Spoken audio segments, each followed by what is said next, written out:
I debated. I've been debating for the past like 2 days. Actually, I lied, like the past 2 weeks, what I wanted to do. If I wanted to sit down and film something, if I wanted to just let the day go by. But maybe talking about it will help. Today is July 10th, 2023. And on this day a year ago, I found out that I have cancer, that I have leukemia. I've told this story a million times, but just as a quick recap, went to the ER for some intense migraines, vision problems, and some bruising that I had no idea where it came from, and requested blood work. And my white blood cell count was 400,000, which is very, very, very high. And actually recently, my oncologist told me that had I waited another day, I either would have had a stroke or I could have died. So thank you to my guardian angels that are looking out for me, for making me go to the ER and for making me request blood work, because if I didn't, who knows where we would be today. I've learned a lot in the past year. I've struggled a lot in the past year. I always knew cancer was hard, right? Like, no one ever wants to hear that they have cancer, or that they want to hear a loved one has cancer. But going through it, it's hard. It's so hard, especially with, I can't speak for all cancers, of course, but for my cancer, my blood cancer, we've been in isolation a large part of the past year, because I don't have an immune system. I can get sick so easily, and my body just doesn't have the ability to fight off infections or sickness like a normal person would. So a lot of our past year has been spent just hanging out at home, or like having distanced visits with friends and family, avoiding large crowds, not really being able to go, well, for me anyway, not really being able to go out in public. It's been countless bone marrow biopsies where they numb my back and take like a huge needle and essentially like kind of like an apple core and just take a sample of my pelvic bone to see what my bone marrow is doing. It's been lumbar punctures where they take, again, another large needle and tap it into my spine and get fluid out and put chemo in. It's been chemotherapy infusions. It's been a Hickman line. It's been a PICC line in my arm. It's been nauseating. It's been isolating. It's been anxiety induced. I mean, I know I tend to like share the positive things a lot, because who wants to hear the negative stuff, you know? But keeping it real, I've had intense anxiety. I've had many panic attacks where I've broken down and just sobbed because I didn't know what to do. I've spent hours just sitting in front of my toilet, puking my guts out from chemo and from treatments and just feeling horrible. I've had intense neuropathy where my hands and my feet were numb. Like, my handwriting, a 5-year-old could write better than I could at one point.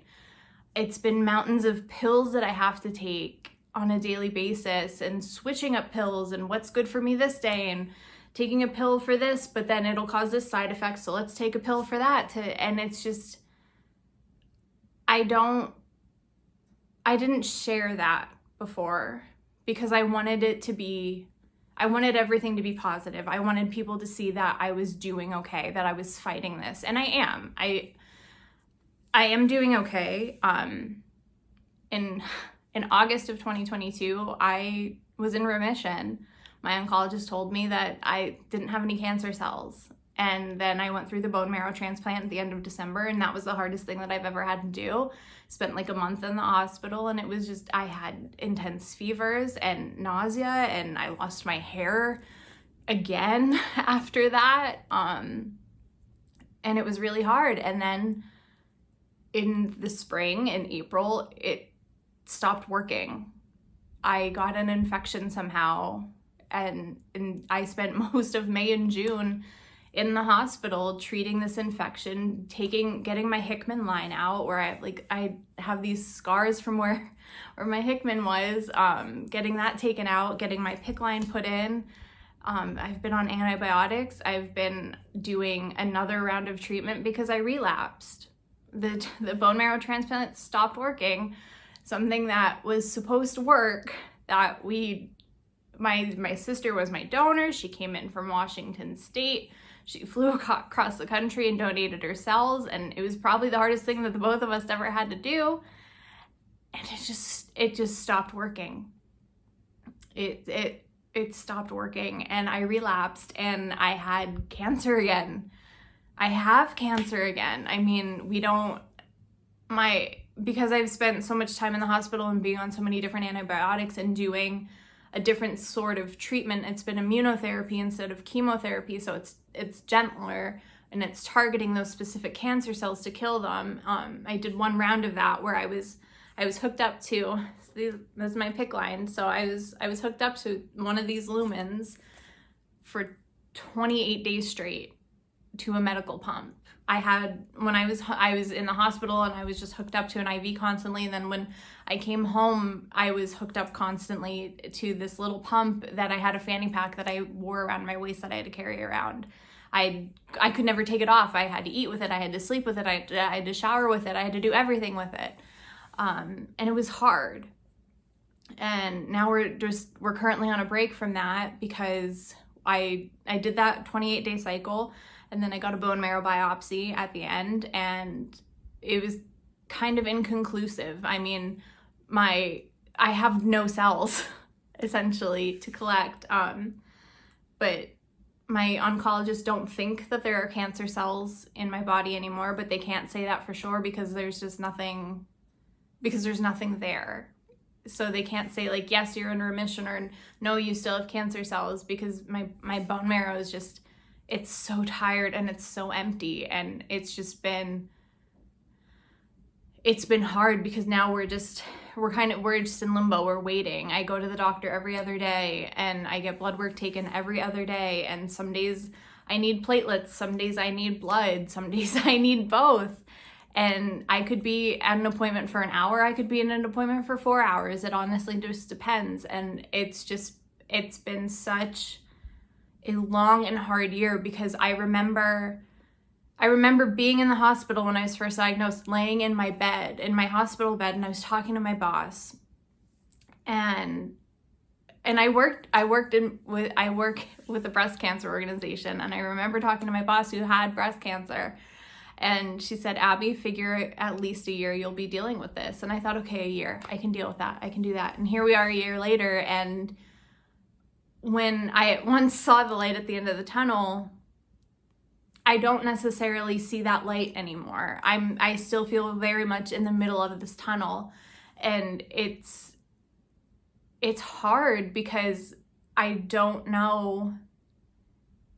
Day by day, I don't know what my life is going to look like. I don't know how I'm going to feel. Am I going to wake up? Am I going to be nauseous today? Am I going to be super tired today? Are my knees going to hurt today? Like, is it going to be hard for me to walk? Because some days it is. Or am I going to have a really good day? Am I going to feel great and full of energy and be able to do things? And it's just, I understand that taking it day by day is such an important thing, but in the reality, when you have to do it, it's so hard, especially when you're in this limbo of, okay, I'm on this break from my immunotherapy. When am I going to start again? Am I going to start again? And eventually the hope is to do CAR T cell therapy, where they take my cells and they extract them, and then they send them off to a lab, and then they do this special stuff to them. And then I, like a month later, get those injected back into me to help fight off anything else and kill everything else. And then eventually maybe I'll have to do another bone marrow transplant, which one was enough. The people that have gone through 2-3 bone marrow transplants are honestly my heroes, because one was so hard. I can't imagine doing another one. But of course, if that's what I have to do, then that's what I'm going to do, you know? Like, And that's been my whole year.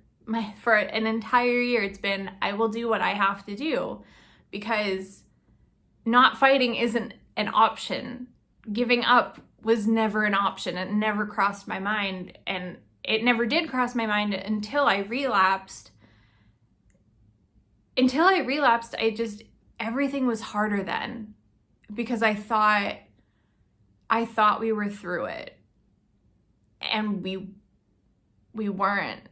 And I say we because, yes, I'm the one going through all of it, the treatments and everything, but my husband and my mom have been my caregivers throughout this whole thing, and the three of us it's been so hard on us physically and mentally and emotionally, because no one signed up for this. You know, we never signed up for this. My mom and my husband didn't think, I'm sure they never thought in their lifetime, like, yeah, I'm going to be giving my daughter or my wife IV antibiotics in her arm, or I have to make sure that she's taking her pills the way she's supposed to, and making sure that she's eating okay. And that's the other thing, like, my diet has been all over the place. Like, I can't, because I don't have an immune system, like, I have to really watch what I'm eating. Like, I can't eat deli meats, and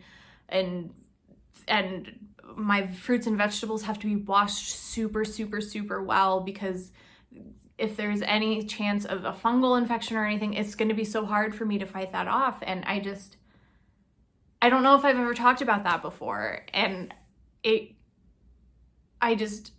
I've been positive. I don't want anyone to think that I haven't been positive. I mean, lately I haven't been as much, but I'm working on it, and my therapist and I have been working on that. But it's so hard sometimes, and I just really want people to understand that, like, not that I put on an act, because I don't, but when I am in social situations, they're so anxiety inducing for me, because I haven't been in them. So when I know I'm going to see people, I work myself up. And I could see, and it could just be my family or like my best friends, and I just get so nervous and amped up, because I haven't been in social situations. And it's just, as this day was approaching, wherein I thought I was going to be in a completely different place, I didn't know what I wanted to do. And I want people to know that good thoughts and prayers are very helpful and very important, and know that I am being positive and I am fighting this every day. There are going to be days when I'm going to wallow in self-pity, and I need those days. So if I ever come to you and I'm saying that I'm having a bad day, just let me have a bad day. Don't tell me to just hold on and keep the faith, and because it doesn't help me. And in that moment, I don't need anything other than just a shoulder, just someone to listen to me. I don't need to be asked constantly, how are you feeling? How are you? Like, talk to me like a normal person, you know? Talk to me. Tell me that you stubbed your toe. Like, tell me the drama in your life. Tell me about the weather. Tell me what you ate for lunch. Like, tell me about your workday. Tell me about anything. Like, I'm still a normal person. We don't have to just always talk about, like, how are you feeling? How are you doing? Or what are your numbers like today? Like, I am more than my cancer. I am more than my cancer. And I think, and that's what I'm going to do today. I'm taking today back. I'm taking July 10th back, because a year ago it was, my husband and I woke up, we were planning on going to church, and then I couldn't. I made him take me to the ER, which was a big deal. And it was the scariest day of our life. Our lives turned upside down completely. What we thought was just migraines, and we were planning on going to get hamburgers afterwards, because that's all I wanted. Turned into a 2-week hospital stay, and a year later, here we are, and I'm taking this day back. I am more than my cancer. I'm going to beat this cancer, and I just want people to understand that it has been very, very difficult. Me and my husband have had multiple emotional breakdowns, and that doesn't mean we're not strong. it means that what we're going through is traumatizing. We are going through trauma. And we need support. And it's hard to ask for help. I know people say all the time, if you need anything, let me know. And we appreciate that. But if you were in that situation, like, would you ask someone for help? Are you going to ask someone to come do your laundry or help you grocery shop? Probably not, because it's a pride thing.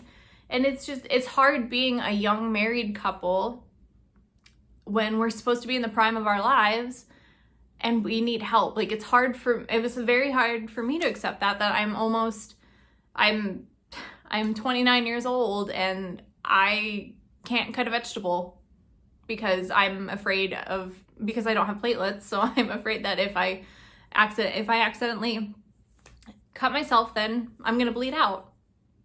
It's hard for me as a 29-year-old to admit that I have a hard time walking up and down stairs. There are days when I feel like I'm 80 years old. I have the body, like the physicalness of an 80-year-old. And that's just hard. So, I mean, asking for help is hard. So we appreciate everyone that has ever done anything for us just out of the goodness of their own heart without us having to ask, because it is very hard to ask for help. It is. But just know that we appreciate everything that everyone has done for us over the past year.